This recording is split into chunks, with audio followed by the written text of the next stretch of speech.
Olá! Hoje vamos falar sobre consciência e suas interpretações. Também veremos suas supostas funções de acordo com cada perspectiva sobre a palavra consciência. Vamos partir pelo lado linguístico. No dicionário, a definição de consciência é: consciência é o sentimento ou conhecimento que permite ao ser humano vivenciar, experimentar ou compreender aspectos, ou a totalidade de seu mundo interior. Também é o sentido ou percepção que o ser humano possui do que é moralmente certo ou errado em atos e motivos individuais, como quando alguém age conforme a própria consciência. Agora vou explicar o meu entendimento sobre essas descrições. Na primeira definição, a consciência aparece como algo que permite ao ser humano perceber e acessar os próprios pensamentos. Um exemplo visual simples é imaginar a consciência como um papel em branco onde pensamentos podem ser escritos ou desenhados. Sem esse papel, o pensamento até aconteceria, mas não seria visto. Pensar seria como piscar ou respirar, algo automático, sem debate interno, sem observação. Na segunda definição, a consciência aparece como a capacidade de julgar pensamentos de acordo com valores individuais. Mas, no meu entendimento, isso ainda segue o mesmo princípio da primeira definição. A consciência continua sendo aquilo que permite que o pensamento seja visto. O julgamento, a opinião e a organização vêm depois. Por isso, a consciência não julga o pensamento. Ela apenas possibilita que o pensamento seja visto para que então possamos opinar sobre ele. Um bom exemplo é pensar a consciência como a tela de um celular, de uma televisão ou de um computador. A tela não cria o conteúdo, ela apenas permite que o conteúdo seja visto. Da mesma forma, a consciência não cria o pensamento. Ela permite que o pensamento apareça, seja observado e acessado.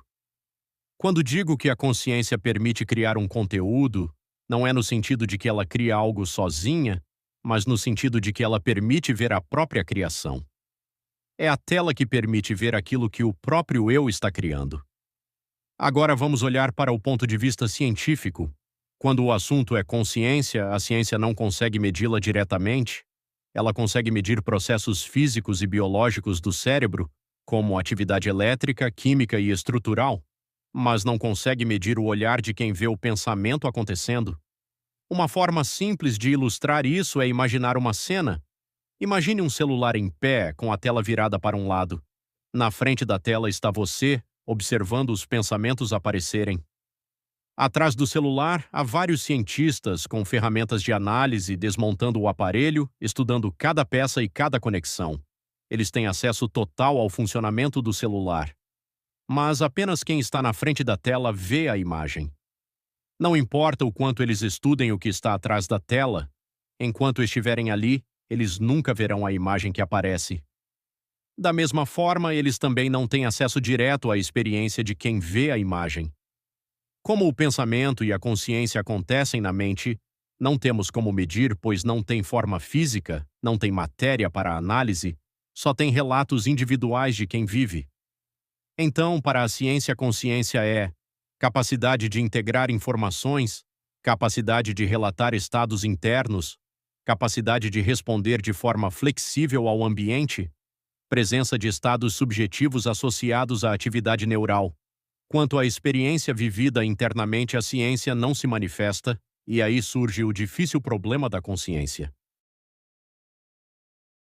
O difícil problema da consciência aparece quando chegamos ao limite do que pode ser medido. Agora começa o campo do pensar e do sentir, sem ignorar tudo aquilo que já foi medido pela ciência. Veremos o que é a consciência para a filosofia moderna. Existe também a filosofia antiga, aquela que surgiu antes da tecnologia e antes de uma compreensão científica profunda dos processos biológicos, mas que ainda assim tentou responder, com as ferramentas da época, o que é a consciência e o que é esse espaço que permite o pensamento acontecer e ser observado. Chegando ao limite do que pode ser medido, o próximo passo exige mente aberta. A filosofia começa exatamente onde os instrumentos param. A filosofia não pede que você acredite, só que pense. E para pensar de verdade é preciso mente aberta. A filosofia da consciência é basicamente o olhar de cada um para dentro de si. Existem diversas linhas de pensamento e relatos profundos de filósofos que passaram a vida tentando entender a consciência. Pessoas que olharam para o próprio interior com silêncio e atenção, partindo do real e sentindo aquilo que não pode ser tocado. Quando falamos de consciência e filosofia, não podemos deixar de citar a famosa frase: penso, logo existo. Para chegar a essa frase, eu imagino que ele tenha olhado até a última camada do próprio ser. Ele removeu ruídos, questionou todas as certezas e desmontou suas próprias dúvidas. Quando já não havia mais nada em sua mente, ele se deparou com algo como um espaço vazio, um breu, um escuro.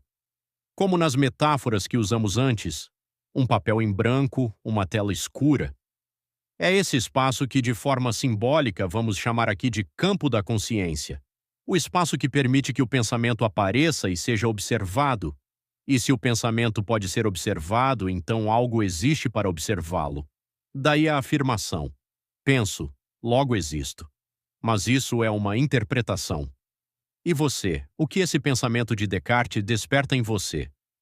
É assim que a filosofia da consciência acontece, através de relatos, coincidências e experiências internas de quem olha para dentro. E quase sempre surge um paradoxo.